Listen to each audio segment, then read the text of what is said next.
ఈ నెల 7న సుప్రీంకోర్టు తీర్పును అమలు కోరుతూ మందకృష్ణ మాదిగ హైదరాబాద్లో చేపట్టిన కోటి డబ్బులు కార్యక్రమాన్ని మాదిగలు విజయవంతం చేయాలని ఎంఆర్పీఎస్ రాష్ట్ర కార్యదర్శి చినబాబు మాదిగ పిలుపునిచ్చారు. పశ్చిమ గోదావరి జిల్లా నర్సాపురంలో ఆయన మీడియాతో మాట్లాడుతూ వర్గీకరణ అమలుకు ఏపీ ప్రభుత్వం కమిటీ నియమిస్తే తెలంగాణ ప్రభుత్వం మాత్రం ఇంతవరకు ఎటువంటి చర్యలు చేపట్టకపోవడం బాధాకరమన్నారు. రెండు రాష్ట్రాల్లో వర్గీకరణ అమలు కోరుతూ మందకృష్ణ మాదిగ ఇచ్చిన చలో హైదరాబాద్కు మాదిగలంతా డబ్బులతో తరలి రావాలన్నారు. ముఖ్యంగా ఈ రోజున ఈ సమావేశానికి రావడానికి కారణం ఏంటంటే అన్నగారు రేపు 7వ తారీఖున జరగబోయే హైదరాబాద్లో జరగబోయే లక్షల డప్పులు వేల గంతుల కార్యక్రమాలకి లక్ష డప్పులు వేల గంతుల కార్యక్రమాన్ని విజయవంతం కోసం మనం అందరం కూడా సిద్ధంగా ఉండాలి.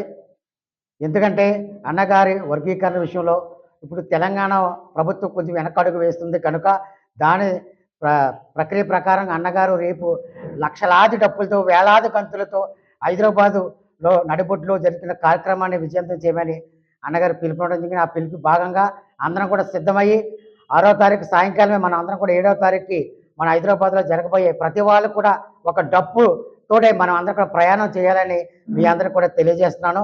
అలాగే ముఖ్యంగా ఈ రోజున నరసాపురం నియోజకవర్గంలో తెల్లెట్టి సురేష్ అనే వ్యక్తి ఎంఆర్పిఎస్ నాయకులని చెప్పుకుంటూ మరియు మన మందకృష్ణ గారు ఫోటో పెట్టుకుని ఆయన లబ్ధి కోసం రకరకాల ఇక్కడ వేషధారణలు నరసాపురం నియోజకవర్గంలో చేస్తున్నాడు కనుక ఆయనకి మా ఎంఆర్పిఎస్కి ఎటువంటి సంబంధం లేదు. ముఖ్యంగాను ఎందుకంటే మాకు అంటూ ఇక్కడ ఎంఆర్పిఎస్ ఒక టీం ఉంది. ఈ టీం వర్క్ మొత్తం కూడా ఇక్కడ జరుగుతుంది కాబట్టి ఆ తెల్లెట్టు సురేష్ అనే వ్యక్తికి ఇక్కడున్న మా నరసాపురం నియోజకవర్గ సంబంధం అనేది 1-2 సార్లు చెప్తున్నాను.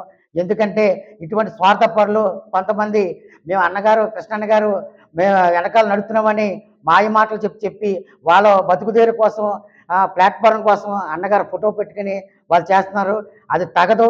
ఎట్టి పరిస్థితులు వాళ్ళకి తెల్లెట్టు సురేష్ అనే వ్యక్తికి కానీ వాళ్ళ గ్రూప్కి కానీ మాకు సంబంధం లేదు కనుక ముఖ్యంగా నేను చెప్పేది ఏంటంటే రేపు జరగబోయే 7వ తారీఖున జరగబోయే లక్షల డప్పులు వేల గంతుల కార్యక్రమానికి అందరూ తరలి రావాలని అలాగే అలా ప్రతి వాళ్ళు కూడా డప్పుతోటే మన హైదరాబాద్కి తరలి రావాలని ఈ అవకాశం ఇచ్చిన మీడియా మిత్రులందరూ కూడా ధన్యవాదాలు తెలిసి సెలవు తీసుకుంటాను. పద్మశ్రీ మందాకృష్ణ మాదిగ గారి తరఫున విజయ నమస్కారాలు తెలియజేస్తాను. అన్నగారు 30 సంవత్సరాల నుంచి సుదీర్ఘమైన పోరాటం ఎంఆర్పిఎస్ పోరాటంలో ఒక మాదిగ సామాజిక వర్గం గురించే కాకుండా అన్ని సామాజిక వర్గాల కొరకు కూడా 30 సంవత్సరాల సుదీర్ఘమైన పోరాటం చేస్తూ ఏబిసిడి వర్గీకరణ చేస్తే మరి 59 కులాలలో ఎస్సీ అనబడే 59 కులాల్లో ఒక కులం మాత్రమే మరి మా సోదరులు ఈ డాక్టర్ బిఆర్ అంబేద్కర్ తీసుకొచ్చిన 15% రిజర్వేషన్ ఏదైతే ఉందో ఆ 15% రిజర్వేషన్ని 12% రిజర్వేషన్లో ఉన్న మరి ఆ ఫలాల్ని ఒక సామాన్య 58 కులాలు అన్యాయం అయిపోతున్నాయని చెప్పి మరి ఈ పోరాటాన్ని 30 సంవత్సరాలుగా మరి ఆయన చేస్తూ అన్ని సామాజిక వర్గాలకి ఉపయోగపడే విధంగా ఆరోగ్యశ్రీ రావడానికి మరి ఎంఆర్పిఎస్ కారణమైంది.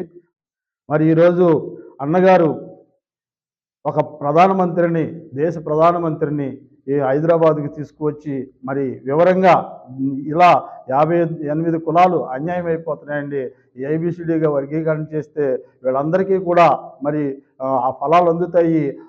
గతంలో లోకిర్ కమిషను మరి అనుకూలంగా ఇచ్చింది, ఆ తర్వాత మళ్ళీ ఉషా మెహ్రా కమిషన్ కూడా అనుకూలంగా ఇచ్చింది.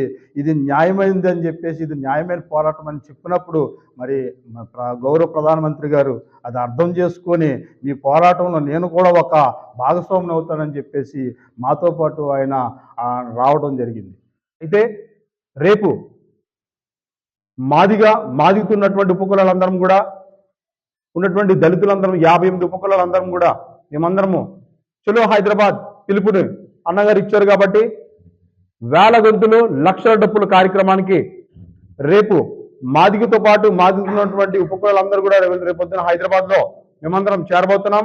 రేపు హైదరాబాద్ అంతా కూడా లక్షల వేల డబ్బులతోటి కార్యక్రమాన్ని విజయవంతం చేయవలసిందిగా అన్నగారు పిలుపునిచ్చారు. కాబట్టి అలాగే నర్సాపురంతో పాటు ఉన్నటువంటి పశ్చిమ గోదావరి జిల్లాలో ఉన్న అన్ని నియోజకవర్గాల నుంచి కూడా మాదిగ సోదరులు, మాదిగలు ఒప్పుకున్న వాళ్ళందరూ కూడా రావాల్సిందిగా కోరుతున్నాం.